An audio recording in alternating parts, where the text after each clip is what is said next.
Quick little video for you guys today. Got a call for a bunch of gurgling noise coming from the downstairs bathroom. The customer knows his home pretty well and knew that he had a sewer ejector down here, even though he was not the one that paid to put it in. He knows a lot about all the stuff mechanical wise that he's got, so that's very helpful. The original complaint was that last year, for I don't know, quite a while after he bought the house, he was hearing gurgling noises. Not really gurgling noises, but just noises every time he would flush the toilet coming through the shower. So I did some research, and albeit only a small amount of research, and found that there's no trap on this shower. So that's a doozy to fix. The other problem is there's no vent for this bathroom group at all. So even if there was a trap on here, if you flush the toilet without any vent, most likely the toilet, as it flushes, will try to draw in air through the shower drain. So trap or no trap, he would probably be hearing noises regardless. On top of that, he was hearing more noises, more of a gurgling noise, and he was getting, TP and sewage and stuff through that same shower drain. And that's because this sewer ejector is not functioning. So there's two parts to a sewer ejector pump. There is the pump itself, and then there's the float.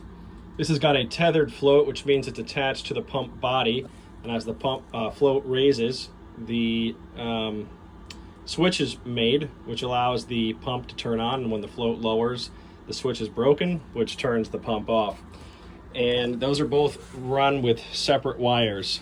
This is the float wire here, and the pump power wire plugs into the float wire. So when the float makes the circuit, power can travel through this plug into the pump wire.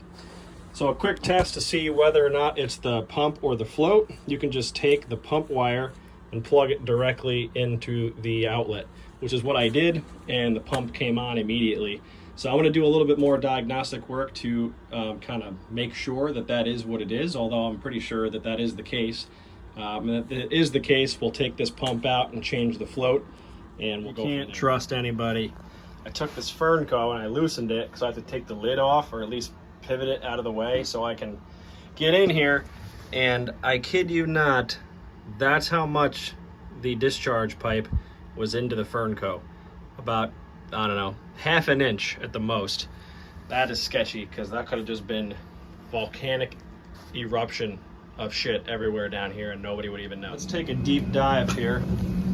So my suspicion about this is that because this pit is so filthy, that the float can't actually lift and turn the pump on. So I'm going to test that theory by washing it. Got my hose hooked up with a spray wand at the end. We're going to get this clean-ish, and we're going to retest it and see if that fixes the problem. I think it will.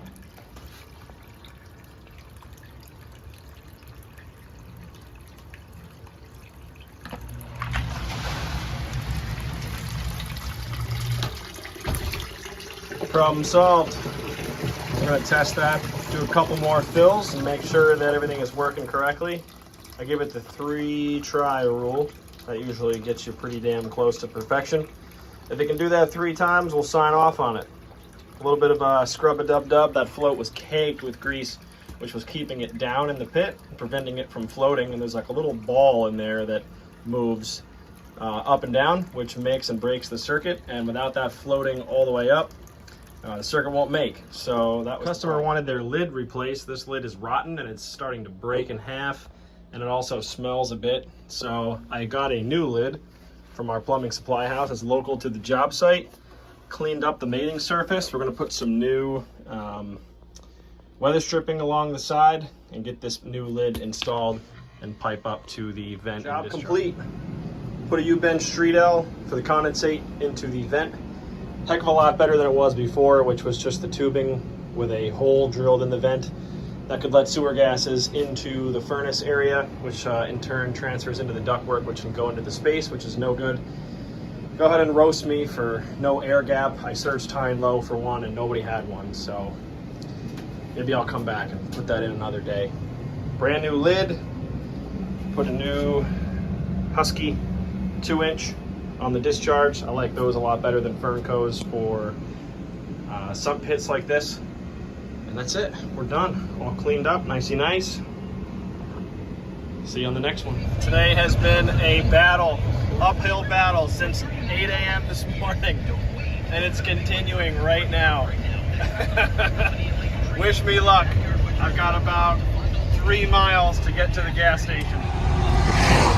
We made it, baby! Coasting in on fumes. You! Got a little nervous.